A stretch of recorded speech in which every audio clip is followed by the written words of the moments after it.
Greetings, members one and all of the Salivation Nation. New gold and silver bullion coins continue what I find to be a rather fascinating trend. Let's explore!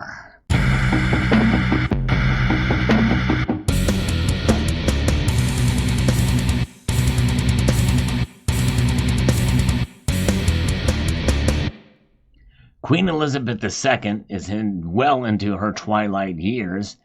She's in her mid-90s now, and without a doubt, she holds the crown of various different achievements. Now, say what you want about Queen Elizabeth II, she certainly has done that position well. She has served it well as Queen of England, and I know some people have various different viewpoints on the Queen. In fact, especially with regards to her coinage, there are many who are tired of seeing her effigy on many different coins out there.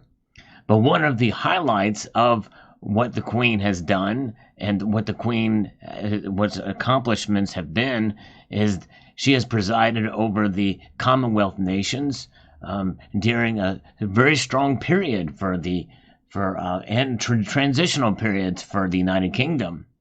And though she is regarded as the lizard or her ugly mugliness, she certainly, without a doubt, holds the position of the most coined effigy or image between denominations and nation states in the history of the entire world. So let that sink in. Her image has been on a more variety of coins than any other person in human history. And likely that will be the case from here on out. And unless there's something else that happens and you have some sort of figure that becomes the king of the world and has their image branded on all the different coins, if that even does become a thing, because we're moving more towards a digital currency, but notwithstanding, her image is on a more wider variety of coins than any other person in history. And why is that? Because, well, she's the longest reigning monarch in the history of the United Kingdom. That's number one. There's only one other individual who was king longer, and I forget who that was, but I think it's somebody in a nation in the East. But regardless, her image is on more coins than any other and more variety of coins. Now, I make that distinction because I think Abraham Lincoln holds for the actual number of coins, and that's the United States cent. There's more of those minted in numbers, but the Queen's image has been on a wider variety of coins throughout history. So notwithstanding, so people at this time, where we're at, we're seeing a trend in some of the coins that we're seeing from the Commonwealth nations. And the image that you see in front of you now is an example of that. It's probably the widest and the best known example, actually, is the 30th anniversary of the Kookaburra. They decided to do a smaller image of the Queen on the obverse. The Queen side is always the obverse, no matter what Commonwealth nation she represents. And this is something that we're starting to see more and more. We've seen it on some very nice, highly collectible coins from various different nations in the years leading up to 2020. But on an actual bullion coin, to be able to see this is quite profound. Yes, indeed. When the designs were released for this, it was fascinating to see that they had a new image on the reverse for the Kookaburra, and to pay homage to the design from 1990, they decided to put that on the obverse just below the Queen. And so that is fascinating. And the Royal Australian Mint is taking it to the next level with bullion coins, and again, distinctive from the collector, high premium collector coins that we have seen for several years now.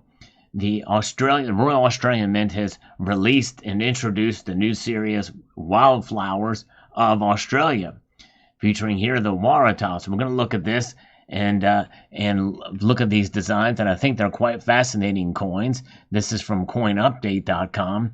The Royal Australian Mint has released new gold and silver bullion quality coins, which introduced a new series entitled wildflowers of Australia, which is, I think, a neat way to be able to pay homage to Australia in bullion coin design. The 1 ounce coin struck to brilliant uncirculated quality will feature a variety of flowers indigenous to the continent and begins with the Waratah, considered one of Australia's most iconic and floral symbols.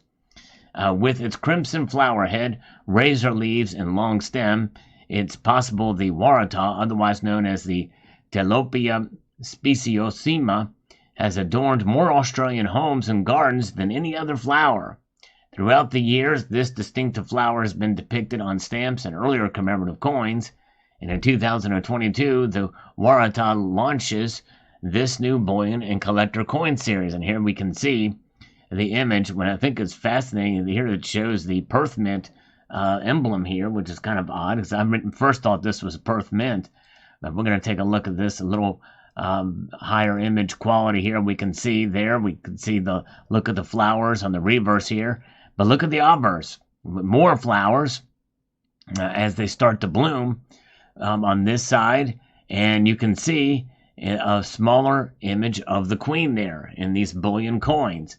So quite fascinating indeed, and these are Royal Australian Mint, not Perth Mint, so I don't know why that symbol is there, but nonetheless, designed by senior coin sculptor Alexandra Stokic. The reverse side of both gold and silver coin features an intricate depiction of the Waratah, shown in 3 full balloons, and here is the main design is the denomination of $100 for the gold and $1 for the silver.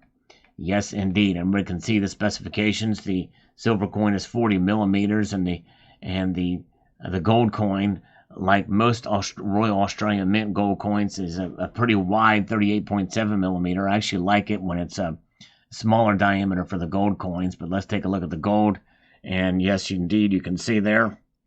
Otherwise, it's a lovely coin, for sure, and fascinating. It doesn't say what the edges are, if they are reeded or not, but my guess is they probably are. So if we take a look here on their website, the Royal Australian Mint's website, here you can see the coins, and it gives you an idea. Now, I'm actually kind of just more curious here to see if these things have reeded edge, if it tells us here. Investment pricing is what they're looking for there, but let's see what we've got. 1 ounce coin finish. It does not say whether the edge is reeded or not. Not as important, but just was kind of more curious there. But we see there's other coins that they have offered, and probably one of the most interesting pieces that we can find here that showed this hybrid design are these coat of arms series, which I think are quite fascinating here to see the coat of arms. And there's this lion on top of an image of the queen there, with the claws stretched over the coin, so to speak, on this obverse side. And just a really cool looking design for this one on the obverse of this piece for the New South Wales. So there's that, and let's actually go down and see if we can see other coins to see what they look like. For these bullion coins, and that was a bullion coin indeed. This is just a collector coin, and you can see it has the full image of the queen on the obverse there. But let's take a look and see if we can find more coins to see what's there. Even this coin, which I have one of these, the Beneath the Southern Skies coins, which has a little image of the platypus, but they did other animals there. I think the first year was a kangaroo.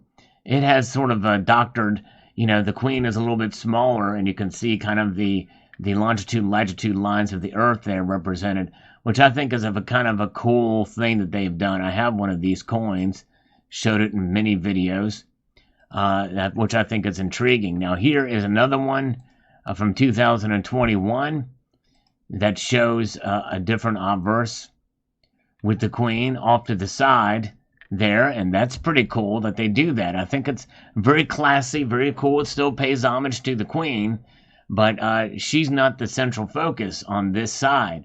There's some continuity between the sides, and I think that is remarkable. I think it's a fascinating trend, and it's really exciting to see. Australia's coat of arms for this particular piece here.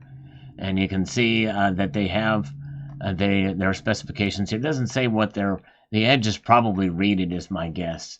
But nonetheless, there it is. Now, the Perth Mint has not yet really taken this trend on other than what they did in 2020 for the Kookaburra. But very interesting indeed. New series. Are you interested in this series? Is this something you're looking forward to? And what are your thoughts on the Queen's numismatic legacy? I'll post a video on the end screen of this video that talks about it a little bit more. And what could this mean for future monarchs of the crown that will be coming? Will it be that more and more we see more of this type of thing continue? I sure hope so, because we need some excitement with our bullion coins of the Commonwealth nations. And it would be nice to see the monarch, if it's a requirement that the monarch be there on those coins, and to be almost relegated to a near privy mark, that'd be nice. Let me know what your thoughts are in the comment section below. Hope you found this video insightful, and I'd like to extend a multitude of gratitude to you all for taking the time to watch, and to encourage you to please rate, share, comment, and subscribe.